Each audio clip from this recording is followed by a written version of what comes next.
Hello guys. तो अब हम आज सीखते हैं कि कोटलिन में हम हैंड्स ऑन कैसे करेंगे। आज मैंने थोड़ा बहुत कोटलिन सीखा है। आज मेरा पहला दिन था तो मैंने थोड़ा सा सीखा है और अब हम उसको हैंड्स ऑन करेंगे। तो लेट्स स्टार्ट। तो आज हम ये सब सीखेंगे, ठीक है। इतना मैंने आज सीखा है तो आज हम इतनी चीज़ों का हैंड्स ऑन करेंगे, ठीक है।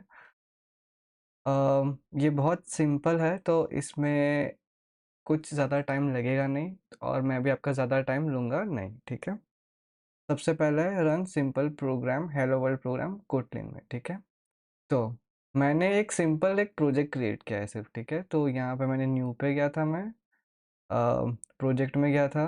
यहाँ पे मैंने कोटलिन मल्टी प्लेटफॉर्म सेलेक्ट किया था एंड यहाँ से कौन सा सेलेक्ट किया था मैंने, कंसोल एप्लीकेशन, ठीक है। यहाँ पे मैंने प्रॉपर नेम दिया था एंड यहाँ पे सब लोकेशंस, ठीक है। और मैंने नेक्स्ट किया था एंड ये पूरा एप्लीकेशन अपने आप क्रिएट हो गया, ठीक है। जब आपका एप्लीकेशन क्रिएट हो जाएगा तब आप रन करने की ट्राई करोगे। तो इसको रन करने के लिए मैं यहाँ पे गया था, रन पे, ठीक है। और जैसे ही मैं यहाँ पे गया था आप देख सकते हो कि यहाँ पे build core learning process start हो गया है, ठीक है। इसको थोड़ा सा टाइम लगेगा, 1-2 मिनट। तो ये आपका हेलो वर्ल्ड कंप्लीट हो गया, ठीक है। किसी किसी में शायद किसी के कंप्यूटर में ये रन ऑप्शन नहीं आता होगा, ठीक है। तो उनको एडिट कॉन्फ़िगरेशन में जाना है और यहाँ पे इनको उनको कॉन्फ़िगरेशन ऐड करनी पड़ेगी, ठीक है। यहाँ पे कोटलिन का कहीं पे आता है एंड फिर वो करना पड़ता है, ठीक है। यहाँ पे आपको मेन क्लास डिफाइन करना पड़ेगा कि कहाँ पे है आपका, यानी कि ये जो मेन डॉट के टी है आपको उसकी का लिंक यहाँ पे देना पड़ेगा एंड इसको अप्लाई करके ओके करना पड़ेगा। ये किसी किसी में होता है, मेरे में स्टार्टिंग स्टार्टिंग में हो रहा था बट फिर वो अपने आप रिजॉल्व हो गया। मैं भूल गया कैसे मैंने रिजॉल्व किया था, सो सॉरी। ओके, सो हमने देख लिया कि एक पाइथन में प्रोग्राम रन कैसे होता है, ठीक है। अब हम देखते हैं कि पाइथन सॉरी मैं पाइथन ज़्यादा यूज़ करता रहता हूँ तो मैं पाइथन बोल दिया। अब हम देखेंगे कि कोटलिन में वेर और वेर में क्या डिफरेंस होता है, ठीक है। लेट्स से, ठीक है, ये ओके यूज़र वन, ठीक है, स्ट्रिंग, इसको कोई वैल्यू दे देता है, ठीक है, ABCD। अब हम एक दूसरा वे क्रिएट करते हैं, उसको भी स्ट्रिंग टाइप देते हैं और ABCD, ठीक है। ओके, और पाइथन कोटलिन में हम पहले वेर और वेल लिखते हैं, उसके बाद हमको जो वेरिएबल का नेम चाहिए वो, उसके बाद उसका टाइप, ठीक है। इसको मैं ऐसे ओमिट भी कर सकता हूँ, ठीक है, और फिर भी ये चलेगा क्योंकि कोटलिन में हमको कोई टाइप डिफाइन नहीं करना पड़ता। अगर ये चीज़ मैं जावा में लिखता तो मेरे को यहाँ पे इंट यूज़र वन करके लिखना पड़ता, ठीक है, ऐसे करके। जावा में ऐसे होता बट हम कोटलिन यूज़ कर रहे हैं तो हमको वो सब नहीं करना पड़ेगा, ठीक है। और ये क्या बोल रहा है, ठीक है। तो मैंने आपको एक बेसिक सिंटेक्स बताया आपको, मैं स्ट्रिंग लिख देता हूँ क्योंकि फिर वो रीडेबल हो जाता है, सो मैं यहाँ पे स्ट्रिंग लिख रहा हूँ, ठीक है। अब हम ट्राई करते हैं इन इन इन वैल्यूज़ को चेंज करने की, ठीक है। तो यूज़र टू इक्वल टू, ठीक है, कुछ भी। यहाँ पे मैंने बेसिक वैल्यू लिया हुआ है तो ऐसा मत सोचना कि शिवा ने ऐसा क्यों किया, मैंने बस बेसिक वैल्यू लिया, ठीक है। अब यूज़र वन को हम देखेंगे, ठीक है। अब ये क्या हो गया, यहाँ पे रेड दिखा रहा है। तो आपको कुछ समझ में आया कि मैं कहाँ पे इसका इशारा कर रहा हूँ। तो प्रॉब्लम ये है कि कोटलिन में वेर और वैल होते हैं। जो वेर होता है वो म्यूटेबल होता है और जो वैल होता है वो इम्यूटेबल होता है, यानी कि आप फाइनल कीवर्ड समझ लो, ठीक है। तो अगर आपने वेर यूज़ किया हुआ है, वेर, तो आपका जो वेरिएबल है उसकी आप वैल्यू चेंज कर सकते हो फ्यूचर में। बट अगर आपने वेल यूज़ किया किया है तो उसकी आप वैल्यू चेंज नहीं कर पाओगे, ठीक है। तो ये बहुत बेसिक डिफरेंस था जो मैंने आपको बताया, क्योंकि अब हम इसमें एक दो क्लासेस क्रिएट करेंगे, उसमें थोड़े फंक्शंस ऐड करेंगे, तो शायद आपको ये सब उसमें आपको ये याद रहेगा।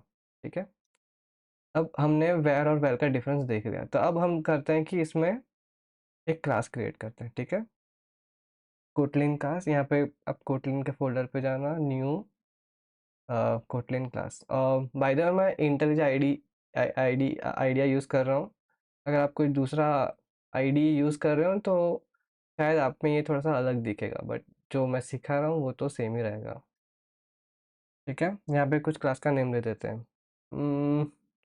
ठीक है, एम्प्लॉय यानी कि cool। ठीक है, हमने ये एम्प्लॉय दे दिया। अब हम इस एम्प्लॉय को यूज़ कैसे करेंगे? ठीक है, तो सिंपल, वेयर emp1, ठीक है, यानी कि वेरिएबल का नाम, और एम्प्लॉय। ठीक है, ये बन गया एम्प्लॉय। हमको इसमें न्यू कीवर्ड नहीं यूज़ करना पड़ता जो हमको जावा में यूज़ करना पड़ता है। यहाँ पे ऐसा कोई कीवर्ड नहीं है न्यू, आपको सिर्फ क्लास का नेम देना है यहाँ पे, और उसका ये ऑब्जेक्ट बन गया। तो अब emp1 के अंदर सब चीज़ होगी जो एम्प्लॉय के अंदर होगी। ठीक है, अब हम इसके अंदर एक वेरिएबल डिफाइन करते हैं। ठीक है, तो वेयर क्या करें नेम।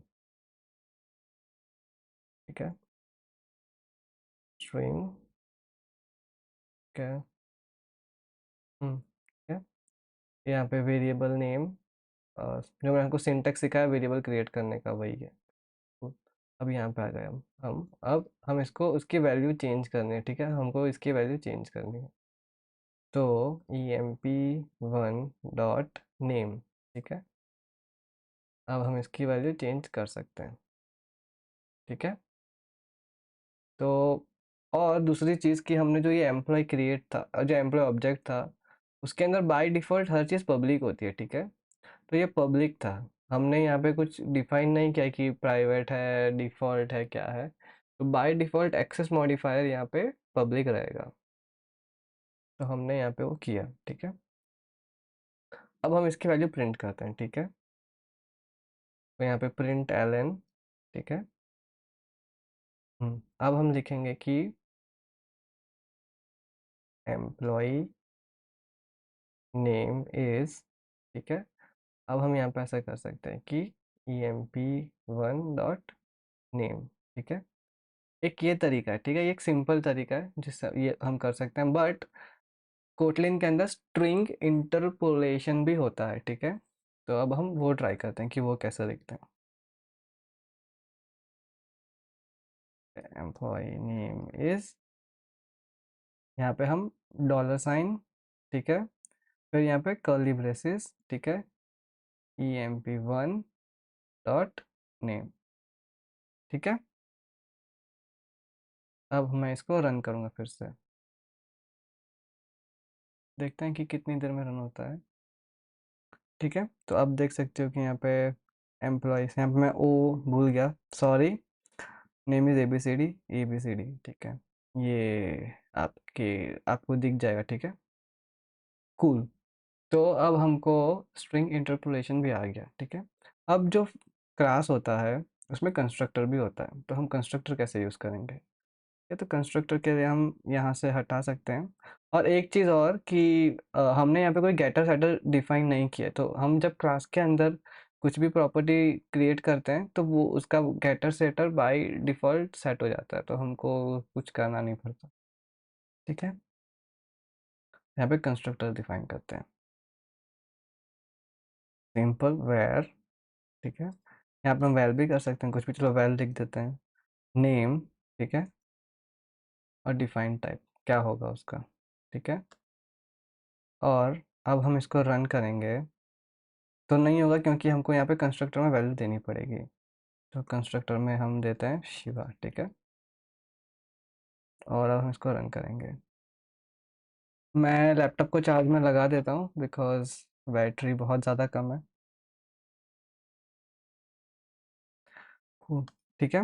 तो यहाँ पे आपको दिख रहा है कि मैंने यहाँ पे चेंज कर दिया, ठीक है, कूल। अब हम क्लास में, अभी जो क्लास होता है उसमें फंक्शंस भी होते हैं, तो फंक्शंस कैसे डिफाइन करते हैं वो देखना पड़ेगा पहले। तो अब हम एक फंक्शन क्रिएट करते हैं, func फंक्शन, ठीक है। डिस्प्ले नेम,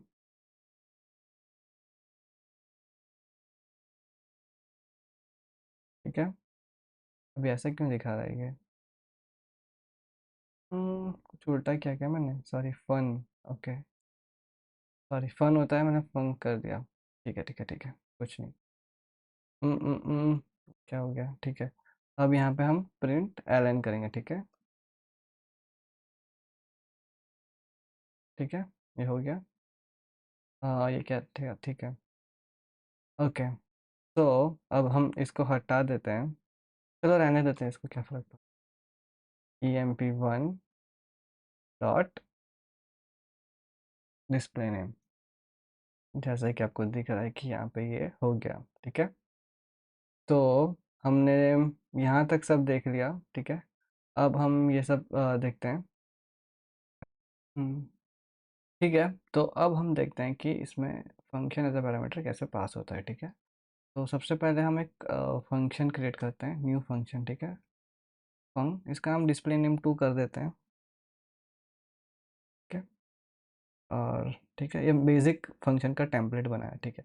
तो ये फंक्शन एक फंक्शन रिसीव करेगा, ठीक है, एज अ रेफरेंस, ठीक है। तो उसका हमको एक नेम क्रिएट करना पड़ेगा, तो हमने जो पैरामीटर था उसका नाम func क्रिएट किया हुआ है, ठीक है। अब इसका टाइप क्या होगा, क्योंकि टाइप सबसे ज़्यादा इंपॉर्टेंट है इसके अंदर। तो टाइप होगा स्ट्रिंग, सॉरी, ए स्ट्रिंग, ठीक है। तो ये जो फंक्शन है, जो पैरामीटर है, वो कोई ऐसे टाइप का फंक्शन रिसीव करेगा, ठीक है, जो जिस फंक्शन का पैरामीटर स्ट्रिंग है, ठीक है। और वो फंक्शन रिटर्न क्या करता है, यूनिट, ठीक है। यूनिट का मतलब होता है रिटर्न टाइप, यानी कि, सॉरी, यूनिट का मतलब होता है वॉइड। और एक चीज़, अगर हमको फंक्शन से कुछ भी रिटर्न करना है तो हमको यहाँ पे कोलन करके उसका डेटा टाइप डिफाइन करना पड़ता है, ठीक है, स्ट्रिंग। तो अब ये फंक्शन एक स्ट्रिंग रिटर्न करेगा। अब देख सकते हो कि यहाँ पे ये रेड हो गया है, तो अगर मैं यहाँ पे, सॉरी, रिटर्न कर दूँ ऐसे कुछ, तो ये निकल जाएगा। तो ऐसे हम रिटर्न टाइप डिफाइन कर सकते हैं। बाय डिफ़ॉल्ट वो यूनिट रहता है, तो कोई ज़रूरत नहीं था हमको इसमें, ठीक है। अब ये हमको समझ में आया, ठीक है। अब हम क्या करेंगे, तो ए, ठीक है, सॉरी, नेम, ठीक है। तो हमने एक फंक्शन क्रिएट किया, जो function as a parameter you accept करेगा, जिसका डेटा टाइप ऐसा होगा, ठीक है, जिसका पैरामीटर टाइप ऐसा होगा। Cool. अब हम यहाँ पे आते हैं, ठीक है। अब हम एक ऐसा फंक्शन क्रिएट करते हैं, ठीक है, क्योंकि हम फंक्शन एज अ रेफरेंस पास कर रहे हैं, तो हमको एक फंक्शन चाहिए होगा सेम टू सेम सिग्नेचर में, फॉर्म, ठीक है। पी आर कुछ भी नाम दे सकते हैं। इसका जो होगा यहाँ पे हमको ए, ठीक है, स्ट्रिंग, और इसका रिटर्न टाइप क्या है, यूनिट, यूनिट, ठीक है। तो प्रिंट एलन ए, ठीक है, एकदम सिंपल। तो हमने यहाँ पे एक फंक्शन क्रिएट कर दिया, जो ये फंक्शन क्या करेगा, इस फंक्शन को कॉल करेगा इस पैरामीटर से। कूल। अब हम इसको कॉल करते हैं employee1 डिस्प्ले नेम 2, ठीक है। अब हम यहाँ आपको अब हमको यहाँ पे ये एज अ पैरामीटर पास करना है, ठीक है। उसके बाद हम यहाँ पे आएंगे पी आर, ठीक है, सॉरी, पी आर, ठीक है। यहाँ पे हमको रेफरेंस पास करना था, तो वो जो मैंने लिखा था वो रेफरेंस नहीं था, वो फंक्शन इन्वोकेशन था, ठीक है। अब हम इसको रन करेंगे, तो इसका आंसर अ, समझ जाओगे आप,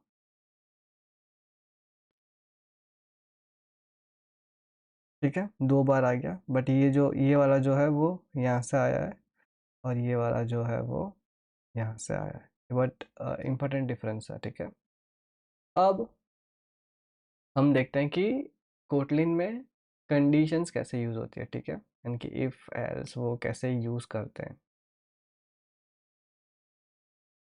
ठीक है, अब ठीक है, हम एक नया फंक्शन क्रिएट कर रहे हैं। ठीक है, चेक सैलरी। ठीक है, इसमें भी कोई रिटर्न टाइप नहीं होगा, तो बस ऐसे ही। और इसका जो जो वैल्यू है इसकी हम इसका पैरामीटर इंट सेट करते हैं अभी के लिए। ठीक है, इंट इंट। ठीक है, यहाँ पे वैर नहीं आता है, कभी कभी गलती हो जाती है। ठीक है, अब हम यहाँ पे इफ लिखेंगे। ठीक है, तो अगर सैलरी जो है, ठीक है, सैलरी जो है वो 5000 से ज़्यादा हुई तो हम यहाँ पे क्या प्रिंट करेंगे, हायर अदरवाइज लोअर। ठीक है, if sal greater than 5000 print LN higher. ठीक है, एल्स प्रिंट एलन लोअर। समझे, ये बहुत सिंपल था। अब इसको हम कॉल करते हैं।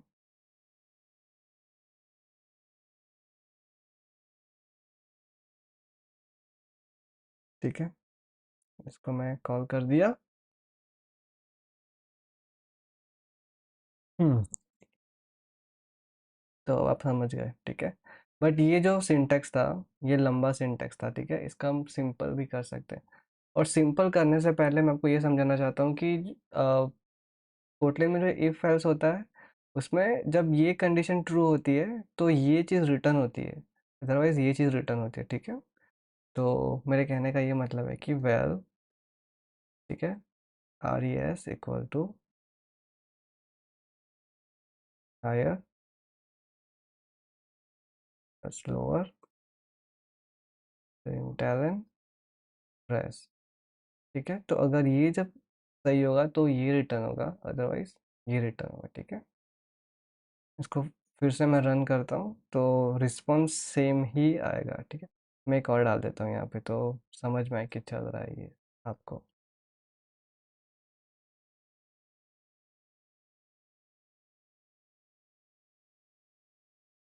हम्म, ये हो गया। तो हमको ये भी समझ में आ गया कि अगर हम ऐसे लिखेंगे तो ये रिटर्न होगा, अदरवाइज ये रिटर्न होगा। कूल। ठीक है। अब ये जो हमने सिंटेक्स लिखा है थोड़ा लंबा सिंटेक्स है। ठीक है, अब हम इसको थोड़ा और छोटा कर सकते हैं। ठीक है, कंसाइज कर सकते हैं। फिर हम क्या करेंगे, यहाँ से ये हटा देंगे, यहाँ से ये हटा देंगे। ठीक है, ये यहाँ पे हायर आ गया, ये यहाँ पे एल्स आ गया, ये यहाँ से ये हट गया, यहाँ से ये हट गया। देखा, तो वो जो हमने पहले लिखा था इतना लंबा लाइन, 4-5 लाइन लिखे थे, इस जगह पे हम ऐसा सिंपल भी लिख सकते हैं। ठीक है, मैं इसको रन करूँगा तो रिस्पॉन्स सेम ही आएगा।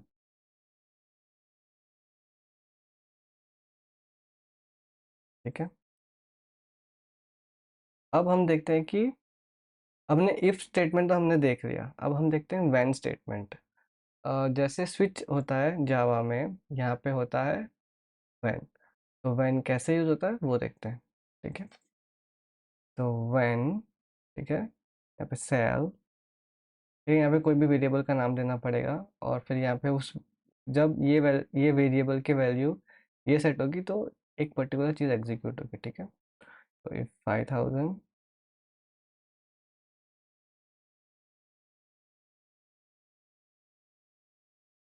5000 से ठीक है, मैं सिर्फ एक एग्जांपल लिख रहा हूँ। ठीक है, इसमें कोई लॉजिक ऐसा कुछ है नहीं, मैं सिर्फ सिंपल प्रिंट करने की ट्राई कर रहा हूँ। ठीक है, अब ये हो गया। ठीक है, ये हमने केस 1 केस 2। अब हम इसमें डिफ़ॉल्ट केस ऐड करते हैं। ठीक है,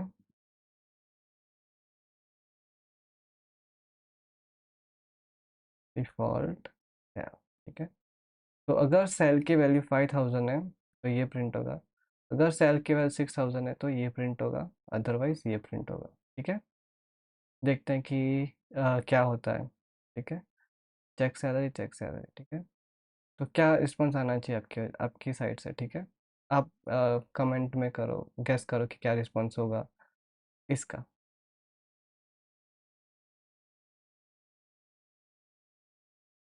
ठीक है, 6,000 सैलरी, ठीक है,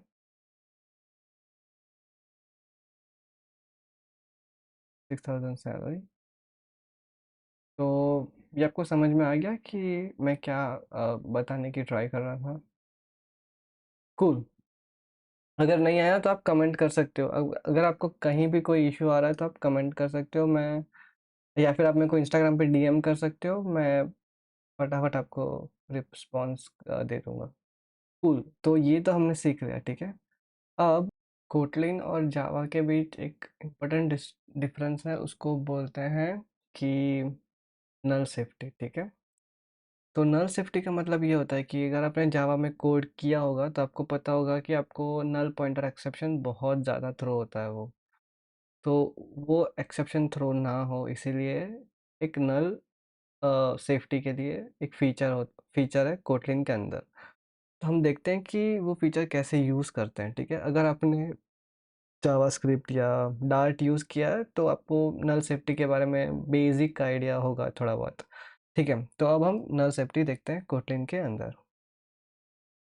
ठीक है। तो एक सकते हैं वेरिएबल emp1, ठीक है, बाई 2, ठीक है। इसको मैं स्ट्रिंग डिफाइन करता हूँ, स्ट्रिंग टाइप का है, और यहाँ पे मैं नल करता हूँ। तो ये करने ही नहीं देगा, देखो बोलेगा null cannot be a value of a non null type string, ठीक है। तो इसके लिए मेरे को यहाँ पे क्वेश्चन मार्क ऐड करना पड़ेगा, ठीक है। ये क्वेश्चन मार्क ऐड हुआ तभी आगे चलेगा, इंटर डाला रहता, ठीक है। तो यहाँ पे डॉट आ गया क्योंकि ऐसा कोई वेरिएबल है ही नहीं। और अगर मैंने लिखा होता कि emp2 ग्रेटर देन 5,000 तो ये तब भी एरर दे रहा है यहाँ पे। क्यों बोल रहा है कि नल है?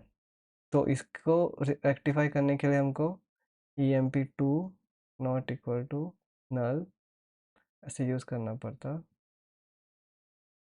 एंड देन ऐसे करना पड़ता, ठीक है। तो जाके ये चेक होता। तो अगर हम नल सेफ्टी नहीं यूज़ करते, यानी कि हम जब ये नॉर्मल यूज़ करते हैं, तो कोटलिन मेक श्योर करता है कि वैल्यू कभी भी नल नहीं होगी। बट हमको पता है कि वैल्यू नल हो सकती है, तो हमको क्वेश्चन मार्क यूज़ करना पड़ेगा, और उसके लिए हमको फिर ऐसे पूरी जगह पे चेक चेक लगा के घूमना पड़ेगा। अब ये जो कर रहे थे यहाँ पे, तो इसने सजेशन दे दिया है कि हम कंपेयर टू यूज़ कर सकते हैं, ठीक है। अ, ये सॉरी, ये खुद से उसने दिया, बट एक यहाँ पे उसने ये भी बोला था कि मैं कंपेयर टू यूज़ कर सकता हूँ। कहीं पे तो आया था, देखो ये कंपेयर टू। हम्म, ठीक है। बट ये पता नहीं कुछ और ही है ये। अ, ठीक है, ये कुछ और ही बता रहा है, छोड़ो। बट ये मेरा आपको मेरे आइडिया का मैं जब कहना चाह रहा हूँ आपको समझ में आ गया, ठीक है, राइट ना? कि अगर आपका जो वेरिएबल है और वो नल हो सकता है, तो आपको नल सेफ्टी ऐसे यूज़ करना पड़ेगा। बट अगर आपको पता है कि नल कभी इसकी वैल्यू होगी ही नहीं, तो कोई इशू है ही नहीं, ठीक है। तो हमने देखा कि हम्म, ये कैसे यूज़ होता है, नल वैल्यूज़ कैसे यूज़ होती है।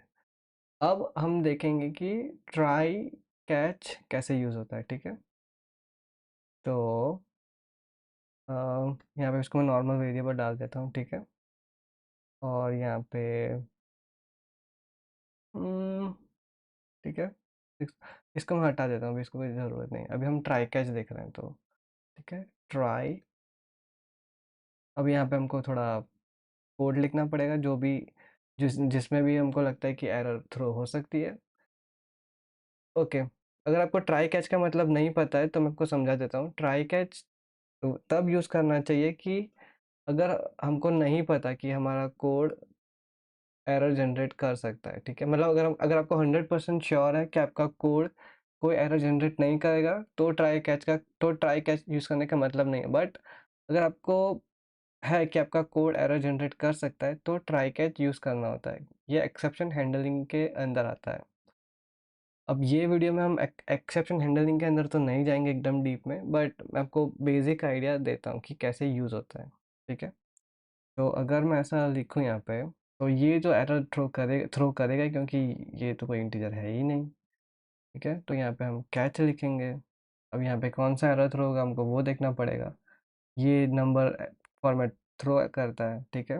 नंबर कौन सा था, नंबर फॉर्मेट एक्सेप्शन। तो यहाँ पे हम लिखेंगे नंबर, ये हो गया यहाँ पे।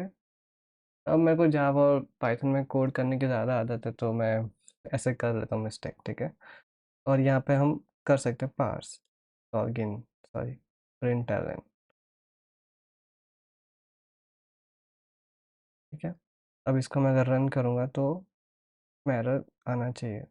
बट आपको ट्राई कैच का मतलब तो समझ में आ गया, राइट, कोटलिन के अंदर, ठीक है। ये देखो, ये एक्सेप्शन थ्रो हो गया। अब जैसे कि मैंने आपको बताया था कि इफ़ एल्स के अंदर वैल्यू रिटर्न होती है, तो सेम टू सेम वैल्यू यहाँ पे भी रिटर्न होती है, ठीक है। तो अगर मैं देखूँ सेल इक्वल टू ये, ठीक है, और यहाँ पे ABCD है, अगर ये नहीं हुआ तो -1, ठीक है। तो सेल की वैल्यू ये होगी अगर यहाँ पे कोई एरर नहीं आया, अदरवाइज ये हो जाएगी, ठीक है। अ, यहाँ पे हम प्रिंट भी कर देते हैं।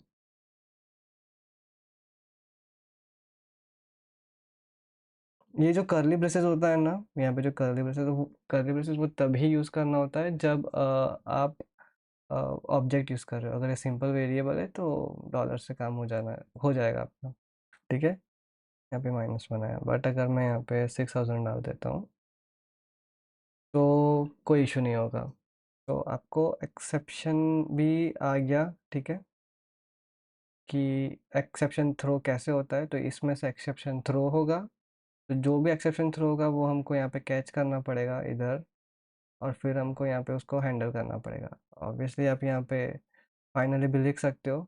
तो वो, ये अगर आपको एक्सेप्शन हैंडलिंग आता है तो ट्राई कैच फाइनली सिमिलर उसके जैसा ही है, एक्सेप्ट कि यहाँ पे वैल्यू भी रिटर्न होती है, ठीक है। कोटलिन में 3 टाइप की लूप्स होती है, ठीक है, फॉर, डू वाइल और वाइल, ठीक है।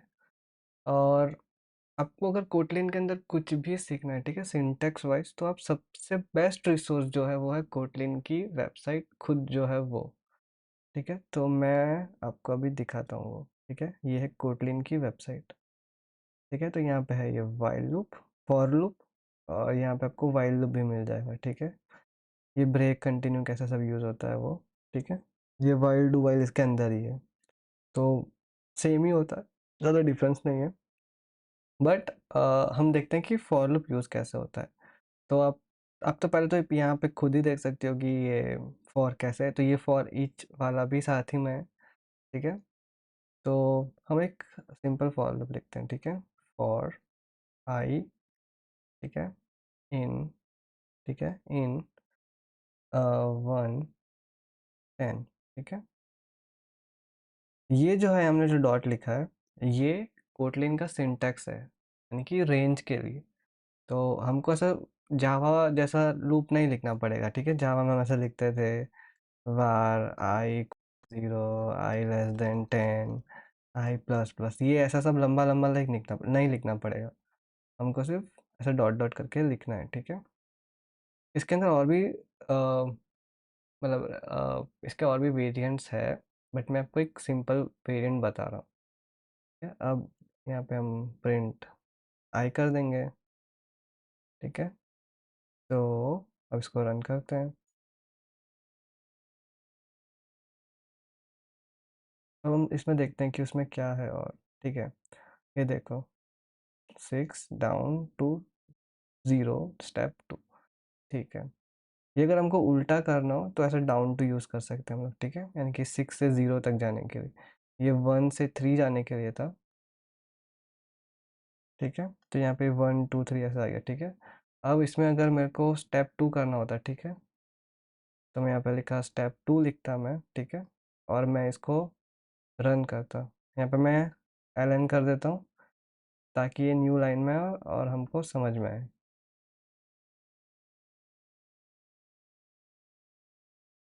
तब देख सकते हो, ठीक है, 1357। तो हमने यहाँ पे 2 किया था क्योंकि स्टेप बाय 2। इसको हम उल्टा भी कर सकते थे, यहाँ पे हम 1 कर सकते थे, और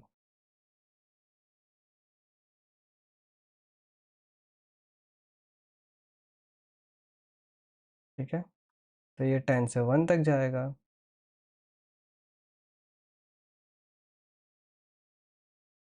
देखो, 10 8 2, ठीक है। तो फॉर लूप तो हमको समझ में आ गया, राइट। अब यहाँ पे जो रेंज था, इसकी जगह पे हम वेरिएबल्स भी ले सकते थे, ठीक है, यानी कि एरेस भी यूज़ कर सकते थे। तो अब देखते हैं कि कैसे यूज़ होता है इसके अंदर एरे, ठीक है।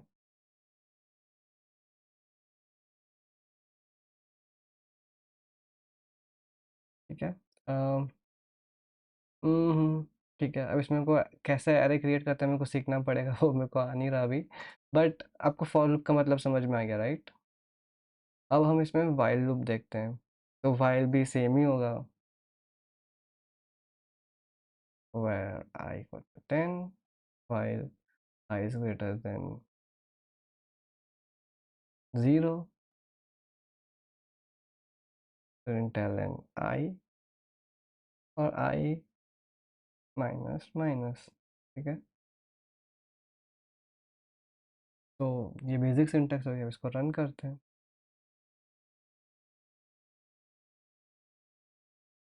ठीक है।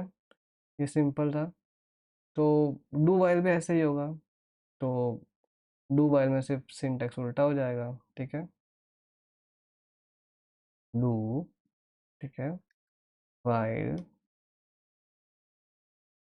I is smaller than 10, ठीक है।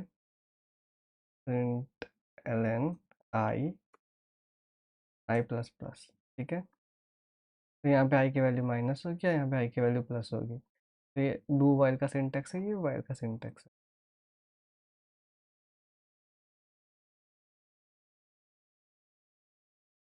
हम्म, ये देखो यहाँ से चालू हो रहा है। तो आपको अगर तो अब आपको for loop, do while loop आ गया, यूज़ करना आ गया। आपको इफ स्टेटमेंट भी यूज़ करना आ गया। आपको फंक्शंस कैसे क्रिएट करते हैं आपको वो भी आ गया। रिटर्न टाइप क्या होता है, पैरामीटर्स कैसे डिफाइन करना होता है वो भी आ गया। मैंने आपको नल सेफ्टी भी सिखा दिया, ठीक है। तो हमको बेसिक लेवल पे काफ़ी कुछ आ गया है कि अगर हमको कुछ बेसिक बेसिक कोड करना है तो हम कर सकते हैं। हमको मतलब हमको कोड रीड करना भी आ गया है। तो अगर मेरे को आप कोई कोड दोगे तो आई कैन इजीली रीड। तो इतना तो हमको आ गया है। अब इसके अंदर हम और भी सीखेंगे, यानी कि जैसे मैं डे 2 में देखूंगा प्यूरल साइट पे जाके कि मैं क्या क्या है। उसके बाद मैं फिर से वीडियो क्रिएट करता हूँ। तो शायद उसके अंदर लिस्ट वो सब होगा। तो देखते हैं उसमें क्या होगा। बट अगर आपको कुछ भी इशू आया और कोई भी डाउट है, आप कमेंट कर सकते हो यूट्यूब में, मतलब कमेंट सेक्शन में, या फिर आप मेरे को इंस्टाग्राम पे सीधा डीएम कर सकते हो। तो मैं आपको जल्द से मतलब जितना हो सके उतना फास्ट रिप्लाई करने की ट्राई करूँगा, ठीक है। बाय।